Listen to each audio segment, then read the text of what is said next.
Hey there everyone, it's Sebastian here, and I'm just gonna upload a little video on what it takes to become a good tutor at school, specifically an accountant tutor.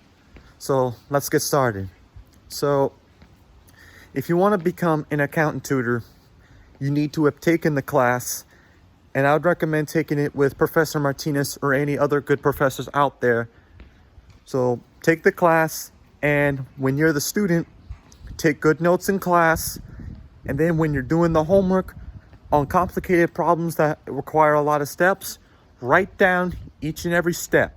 Each and every step, label everything you need to label so that you can organize your work and work it out. You do not want to rush your work.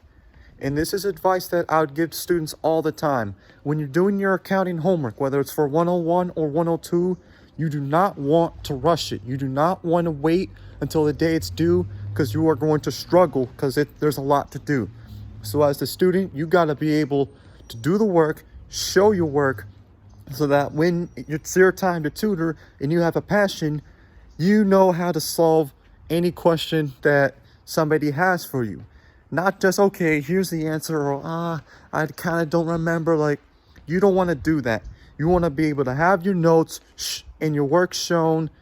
Like, you want to, be one with the class in order to become a tutor. So then, let's say you're done with the classes. You get an A in both of them. They were easy for you after a while. You have a great passion in them.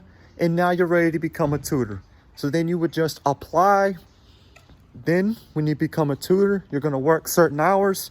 And when you become a tutor, whether it's for accounting or math or any other subject, I have some advice on what it takes to become a good tutor, like some do's and some don'ts.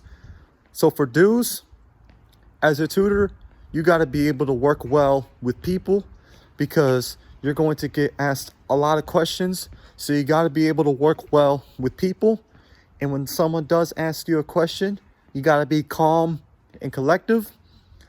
You got to be calm. You got to collect yourself. You got to look at the question. Another do is you got to have patience, because not everybody works as the same speed as you. And I've had to work on this, and not everybody can just get the question right in like 5 seconds or instantly. Like accounting doesn't come easy to everybody. For some people like myself, after a bit of reading, accounting does come easy. But for those that are a little bit more challenged and it's a little bit overwhelming, they're going to have to work at a slower pace. They're going to have to work at a different pace. So you got to be patient with them. You got to be able to work with them, take the time to help them. Now, here's a few don'ts. A couple of don'ts when it comes to being a tutor. Here's a don't. Don't do the work for them and then not explain it. Don't do that. Because if you just do the work for them, and then they see you doing the work, they're not going to quite understand, okay, how the heck did you do that? As a tutor, that's bad, because you're not showing them the work. You're not giving them the chance to work on the problem as they're guiding you. You're supposed to be a guide for them to help them finish their work, rather than just say, all right, scoot over. Let me just do the problem for you.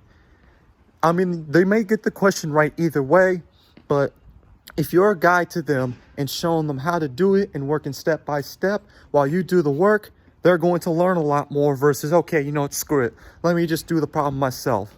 That's not what a good tutor is supposed to do. They're not supposed to just, be impatient and take the initiative and say, nah, screw it. You don't know how to do this, I'll just do it for you. Because it's their homework, not yours. You're the tutor here. You're not supposed to help them through the process and take the time to help them understand the problems that they struggle with, versus, oh, let me just do it for you, because they're not going to learn. And by the time the exam comes up and they're like, oh, how do I do this? I never really learned. That's a problem. That's partially a problem due to the tutors not being clear. And another thing, you got to be clear about your work and your reasoning. You got to be clear and blunt. You got to be just straight up. You don't have to be mean. That's bad. Don't be a mean tutor at all. Don't do that. I mean, you're going to get fired if you're really mean and you're not really helping them out, making them feel welcome. That's bad. So those are some of the do's and don'ts for becoming a tutor. And what else? I think that's it. So that's going to be it for this one. I'm going to catch some of y'all later on. I'll see y'all later.